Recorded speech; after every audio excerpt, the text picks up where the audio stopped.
Hello. Today I'm going to talk about France for rookies and give you a bit of advice on that. France is again a nation that is not necessarily easy to start. We're still waiting for the first French plastic sets. So we're at the buying individual blister packs level for running France.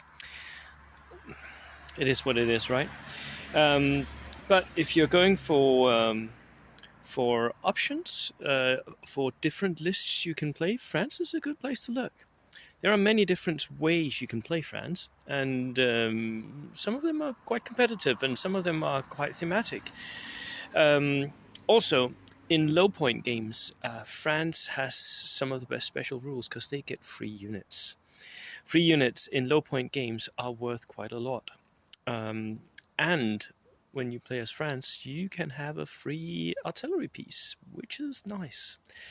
Um, so, as usual, I go through some of the options for how to build a French list, what you should look for, which units are good, and then at the end, I'll also talk about maybe some of the detriments of playing France. Right. So, in my opinion, I'm not an expert. I have played against people who play France quite a lot, but I don't play France myself. But in my opinion, there are four ways you can build a French list with a combination of them as well. The first one is the inexperienced horde, right? We've seen this before, done both with Japanese or with Soviets. Both of them do quite well at inexperienced hordes. France can do the same. Definitely. You can put a lot of inexperience and you can make them shirkers. The Navy guys, Matalot, I think they're called, you can have them as shirkers and they are really cheap. So you can have a horde of inexperienced units, but you have to put your points somewhere, right? Because the French units, they don't have the close combat ability of the Japanese, so they're not there to fight. They're there to be dice, really, in the inexperienced horde. The second way I see French lists being built is what in the old school days of playing 40k we would call a leaf blower list. People who will try to cram in as much HE as possible in a list, because you have at least two artillery pieces, right? That's your option, one free and one that you buy. So you put in the biggest mortar you can find. You run through the tank list and see if you can find something that shoots HE as well. And that is a really interesting way to play France. I'm not sure that it's very competitive, but I think that there is something there that I haven't really seen realized yet by people. So if you like big guns, France may be a way for you to bring them to the table.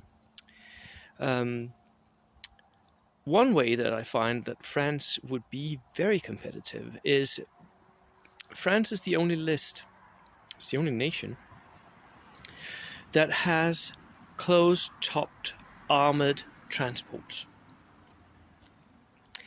They are tanks. If you want to assault them out, you'll have to do so with the tank fear test. If they have moved, you can't charge them if they run, right? So what are you going to do if he has 5 in his list? That's suddenly, and if he has a tank as well, that's 6 armored vehicles. Yes, they are pretty crappy, and they have an LMG, and that's it, and they have 7+ armor. But you don't have that much anti-tank, do you? I don't, not in my lists. So suddenly you can make you can make a pseudo armor list where there isn't one. That is an interesting idea. Very, very competitively interesting. The final thing I want to mention is that with France, you can really make some thematic lists. You can run the free French, the fighting free French, right? You can run the Foreign Legion, you can run African troops. There's so many ways that you can go with French lists and make something that looks cool on the table, that's fun to paint, right? Most of the time I'm just painting like desert yellows, and that's no fun. I get my painting outlet different places than Bold Action, but with the French you can. There's color, there's vibrancy, there's like the French Foreign Legion's caps, the white cap, they look good. So yeah, that was the 4 ways that you can build a French list. Of course, you can combine them any way you like. Don't listen to me, I'm just a guy on the internet. If you're looking for good units though, I have some suggestions where you might look. 1, the early war motorcycles. You can have 3 of them in your lists. That means you're tripling up your armored car slot. That is amazing. And they are so annoying. Yes, they only have an LMG, but they are very quick. They can recce, they can move about corners. They have that rule where they don't have to move like a vehicle, so they're basically like turning around all the time, going with it whichever way they want, and when they die, they become wrecks. Most annoying little unit in the game. And you can have 3. Brilliant. That's really good. I would also look at the African troops, the Moroccans, and there's one other unit where you can get Tough Fighter. Tough Fighter on veterans is kind of nice. It's really good.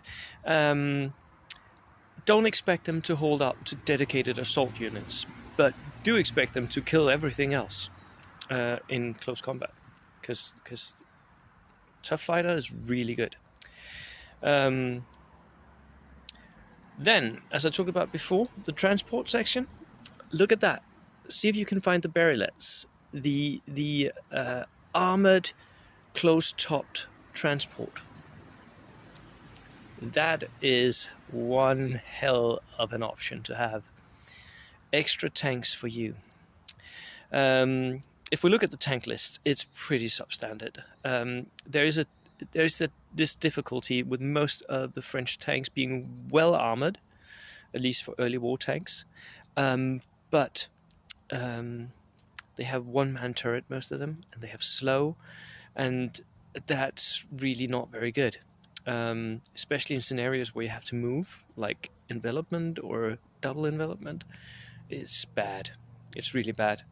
But if you have to look someplace for a tank that's worth it, I would look at the very expensive ones, the Char Bis. The Char Bis is very, very expensive, yes, but it has a light anti-tank gun, a light howitzer, and 2 machine guns. So that's a lot of bang for your bucks. And if you're building like a shooty list, the extra howitzer is nice, right? That's a lot of HE. Finally, the final unit I would like you to consider is cavalry. At least in my meta, cavalry is doing sort of a comeback. People are playing around with it because it's a way to have your infantry units where they don't really die so easily, because they can sort of recce away from stuff that threatens them. That's very interesting, and you can have veteran cavalry for the French. Tough Fighter, charging 9 inches or more, 18 inches. Very interesting, right? Now, if we look at the disadvantages of playing French, I would say that the main disadvantage lies in their equipment, which is subpar. It's really clear to me that the French is an early war army, and they don't get all the nice toys that late war armies can access. The VB grenade launcher is a point trap. For 20 points, you get a grenade launcher. That's not worth it, because most of the time your infantry will be moving again, so you're not shooting your way into a target, right? You can have a lot of units in the French lists which can have dual MMGs, but that will cost you 40 points. That's a waste of points. Yes, dual MMGs is good, but not for 40 points.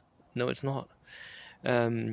So there are no actual choice to play with. You'll have to rely on your units, and that means your list building skills has to be on point. You can't upgrade your stuff to make it better. Final thing, as we already talked about, the armor, slow, not very good. Cheers.